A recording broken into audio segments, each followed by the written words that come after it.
Hey everyone, welcome back to the channel. तो आज हम बात कर रहे हैं हिमांशी और ऋषि के बारे में। हिमांशी का एक वीडियो आया है जहाँ पर उसने अपना साइड रखा है बिकॉज उसको बहुत सारे लोग बोल रहे थे कि आप अपना साइड रखो, क्योंकि क्या हो रहा था, ऋषि और ऋषि की फैमिली ढेर सारे ब्लॉग बना रहे थे हिमांशी के खिलाफ बिना उसका नाम लिए। उसको टारगेट कर रहे थे, उसकी इमेज खराब कर रहे थे। तो काफ़ी लोगों को लग रहा था कि हिमांशी ही गलत है, इसीलिए उसकी जनता, उसके फैंस जानना चाहते थे कि हिमांशी का क्या साइड है। उसी पे हिमांशी का ये वीडियो आया जिसके बाद से ऋषि भी बहुत डिस्टर्ब है और हिमांशी ने काफ़ी सारे एलिगेशंस लगाए हैं ऋषि के बट ऊपर। उसमें आपने पूरी स्टोरी तो बताई नहीं। आपने ये तो बताया ही नहीं कि कौन-कौन सी लड़कियों के साथ आप जाते थे और क्या-क्या करते थे। ये तो आपने पूरा बताया ही नहीं। आपकी कितनी बार मुझ पे चीट किया गया मल्टीपल टाइम्स कि I am interested in other girls and not in you physically. साथ ही साथ हिमांशी ने ये भी बताया कि ऋषि जो है एक ओपन मैरिज में इंटरेस्टेड था, जिस जबकि हिमांशी नहीं थी। और हर 6 महीने पे वो फॉरेन ट्रिप पे जाता था, वो भी अकेले। और इसके पेरेंट्स को भी इसमें कोई प्रॉब्लम नहीं थी। आप पिक्चर्स भी देख सकते हो कि वो फॉरेन ट्रिप पे जाता था और कुछ भी वो करता था तो हिमांशी के पेरेंट्स, हिमांशी के जो इन-लॉज हैं वो सपोर्ट करते थे ऋषि को। एंड अपने रिश्तेदारों के सामने इसके पेरेंट्स इसको कहीं ना कहीं मेंटली सिक बोलते थे। और हिमांशी ने ये भी बताया कि कितनी भी फाइट हो जाती थी उसके बाद इसके पेरेंट्स हमें बोलते थे यूट्यूब नहीं रुकना चाहिए, यूट्यूब का भी प्रेशर देते थे मुझे, कमाने का प्रेशर मुझे था, घर के काम का प्रेशर था। और ऋषि चाहे जो भी करे, गलत या सही, कभी भी उसके पेरेंट्स नहीं बोलते थे कि ऋषि गलत है। ऋषि जो कर रहा है वो सब कुछ ठीक कर रहा है। जैसे ही हिमांशी ने ये वीडियो डाला उस पे बहुत सारे व्यूज आए, मिलियंस में व्यूज चले गए। और उसके बाद ऋषि का कुछ घंटों बाद ये स्टोरी आया और ये जो कम्युनिटी पोस्ट पे यूट्यूब पे उसने डाला, जहाँ पे उसने बोला कि आप लोग अपने जजमेंट्स को होल्ड करके रखो।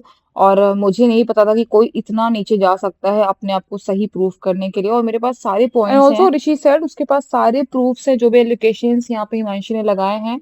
एंड बहुत जल्द वो आप सबके सामने इस लाइक चीजों को लेकर आएगा। और प्लीज हैव सम पेशेंस, उसने ऐसा भी बोला। उसके बाद ऑडियंस ने यहाँ पे कमेंट करना चालू कर दिया ऋषि के खिलाफ उसकी कम्युनिटी पोस्ट पे कि यू आर अ लायर।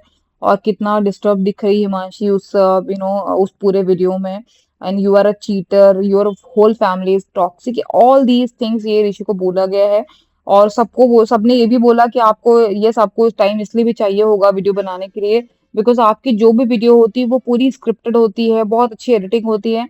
और जबकि आप यहाँ पे हिमांशी का वीडियो अगर आप देखेंगे, जो रिएक्शन वीडियो उसने बनाया है इसके ऊपर, वो एडिटिंग भी नहीं है, ना मेकअप किया है उसने, वो रफली उसने बनाया और ना ही कोई थंबनेल वो बना पाई, because she was so much disturb. और यहाँ पे एक और क्लिप वायरल हो रही है निशी और उसकी मम्मी की।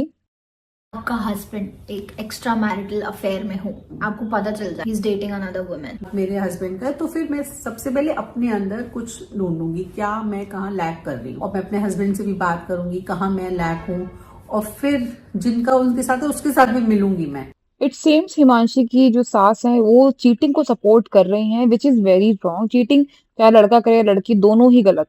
और यहाँ पे एक Q&A कर रही थी निशी, जिसमें उसने अपनी मदर से पूछा कि यूजर्स कह रहे हैं कि आपने आप ही वजह हो इनके डिवोर्स की। तो उन्होंने बिल्कुल बोला नहीं, साफ साफ कि नहीं, ऐसा कुछ भी नहीं है, मैं इसकी वजह नहीं हूँ। मैंने तो हमेशा बच्चों को सपोर्ट किया, उनके वीडियोस में हेल्प करी सो दैट वो आगे बढ़ पाए, मैंने कभी नहीं किया। और निशी ने भी अपनी मम्मी को बहुत ही अच्छा बताने की यहाँ पर कोशिश करी। सी, आई एम नॉट सेइंग कि वो अच्छी नहीं है या अच्छी है। हो सकता है कि कुछ और वीडियोस ऋषि लेके आए जहाँ पे लगे कि निशी और ऋषि जो बोल रहे हैं वो ठीक है और हिमांशी जो बोल रही है वो गलत है। तो ये तो वक्त ही बताएगा कि आगे क्या हुआ है इसमें। से ये पूछूंगी, ऋषि आप पहले बिजनेसमैन भी रह चुके हो। हाँ। और अब आप यूट्यूबर हो। हाँ। जिन लोगों को नहीं पता है, ऋषि पहले बिजनेसमैन था, वो अपने फादर के बिजनेस में हेल्प करता था। लेकिन जैसे ही शादी हुई उसके बाद से उसने सब कुछ छोड़ दिया और वो व्लॉगिंग में आ गया। तो कहीं ना कहीं ये भी एक बहुत इंपॉर्टेंट फैक्टर है, जहाँ पे हिमांशी के चैनल को एक तरह से ये लोगों ने हैक कर लिया। यहाँ पे उसको द ग्लैम गर्ल से द ग्लैम कपल हो गया चैनल का नाम। और जहाँ पे वो कॉस्मेटिक के प्रोडक्ट्स में दिखाती थी और मेकअप करके दिखाती थी लोगों को, वहां यहाँ पे अब इनकी ब्लॉगिंग चालू हो गई पूरे चैनल पे। तो ऐसा दिखता था कि हिमांशी का चैनल अब हिमांशी का है ही नहीं, उसका सारा मास्टरमाइंड ये ऋषि और ऋषि की फैमिली ही है। उनके कहने पे ही वीडियोस शेड्यूल होते थे, उनके कहने पे वीडियोस के टॉपिक्स डिसाइड होते थे, सब कुछ जो है वो ऋषि ही कर रहा था इस पे, इस चैनल को लेके। सी, इस पूरे मुद्दे पे जो डिवोर्स का केस चल रहा था, इस पे हिमांशी ने अभी तक कुछ भी नहीं कहा था। लेकिन क्योंकि ये फैमिली इतनी टॉक्सिक तरह से बिहेव कर रही है, पब्लिक में आके उसके बारे में इनडायरेक्टली बिना नाम लिए उसके बहुत सारे वीडियोस बना रहे हैं। तो सुभाष की वाइफ से कहीं ना कहीं कंपेयर किया जा रहा है हिमांशी को। इसकी जो नंद है उसने भी बहुत सारे वीडियोस बनाए हैं इसके खिलाफ। और हाउस ब्रेकर एंड ऑल इस टाइप की चीजें डाल के। तो ये चीज अच्छी नहीं है। आप ही पब्लिक में सब चीजें लेकर आए हो, जब बाद में एक एक वीडियो सिर्फ रिएक्शन वीडियो जब डाला हिमांशी ने, और वो भी पब्लिक ने इतना उससे कहा है, उस पे ये लोग बहुत ही ज्यादा खफा हो गए हिमांशी के इस बिहेवियर को लेके कि हिमांशी ने कैसे वीडियो डाल दिया। तो गाइज आपको सिर्फ अपना बोलने का हक नहीं है, आपको सिर्फ अपनी बात रखने का हक नहीं है, क्योंकि आप अगर वीडियो डाल रहे हो उसके खिलाफ लगातार, तो उसकी इमेज भी खराब हो रही है। उसका जो पूरा बिजनेस है, उसकी जो पूरा करियर है, वो पूरा बेस्ड ऑन सोशल मीडिया। अगर उसकी इमेज खराब हो जाएगी तो उसका करियर भी पूरा खराब हो जाएगा। फैमिली तो उसकी खराब हो ही गई आज की डेट में। युग आ गया है, इस वक्त हर आदमी को चाहिए पैसा। ऋषि के फादर भी इन सब चीजों में इन्वॉल्व हैं, जहां वो बदनामी कर रहे हैं अपनी बहू की ही। ऑल्दो ठीक है, डिवोर्स हो जाएगा, आपकी शायद वो बहू नहीं रहेगी, बट किसी की लड़की तो है। उसको उसके संस्कार के लिए कि इसके मुझे माँ बाप ने कभी उसको कभी लगता संस्कार है नहीं कि दिए हैं। बच्चों की और अतुल शादी ही ना सुभाष के कराओ। केस में कैसा बड़ा हुआ था, लड़की ने झूठ बोला था, वैसे ही लड़कियां आजकल फंसा डर की देती हैं इन बात क्या लोगों होती है ना, को माँ कि बाप का हमें मारा संस्कार। गया, हमें जब पीटा आपको गया, माँ इनको बाप सिर्फ का पैसा चाहिए, संस्कार इनको नहीं मोटा मिला है पैसा उस लड़की चाहिए, कि लड़के इनके लिए को बिजनेस बन बेटी गया है। को मतलब इस तरह की हजार चीजें बोली गई हैं हिमांशी के बारे में, उसको पोक करने के लिए सेक्शन बताया जा रहा है कि क्या सेक्शन औरतें लगा रही हैं आज की डेट में, और अपना पैसा हड़पने के लिए। Divorce is very very emotional process, I think, लड़की के लिए भी और लड़की के लिए भी, जिसमें आप पूरी तरह से इमोशनली ड्रेन हो जाते हो। सोसाइटी प्रेशर भी बहुत ज्यादा आपके ऊपर होता है, तो ये बहुत पर्सनल मैटर होता है एक्चुअली। इसको जितना पर्दे के पीछे रखेंगे उतना अच्छा है। आई नो कि ये आप तो पब्लिक प्लेटफॉर्म पे हो, तो आपको थोड़ा जवाब देना होता है। तो आप दोनों को अपनी डिग्निटी मेंटेन करके रखनी चाहिए थी, ताकि पब्लिक में आपका इस रिश्ते का मजाक ना उड़े। और ऐसा हिमांशी ने किया भी। शी वॉज क्वाइट, बट यही लोग पोक कर रहे थे, तो उसको जवाब देना पड़ा। तो निशी के ब्लॉग्स पे काफी लोगों ने कमेंट किया है, जिसपे निशी ने उनको रिप्लाई दिया है। कमेंट्स में लोग उससे पूछ रहे थे कि क्या चल रहा है, कैसा चल रहा है, तुम वीडियो क्यों बनाती हो, तुमने अपना यूट्यूब चैनल क्यों स्टार्ट कर लिया। तो उसने यहाँ पे हिमांशी को ही ब्लेम करना चालू कर दिया, और ऐसा बोला कि सबको लगता है कि मेरे भाई ने कभी कुछ किया ही नहीं है, और हिमांशी बहुत ही लालची लड़की है, वो सिर्फ एलिमनी, सिर्फ पैसे के लिए ये सब कर रही है।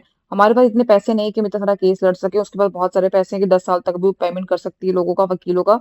हमारे पास नहीं, इसलिए हमको वीडियो लेके आना पड़ा, इसलिए हमें अपना सोशल मीडिया का सहारा लेना लेना पड़ा। और जितनी भी ज्वेलरी मेरी मदर ने उसको दी थी, वो सब लेके चली गई है। उसने जो भी हमारे घर में पैसे थे वो सब उठा के लेके चली गई है, और हमारे पास में अब कुछ बचा नहीं है।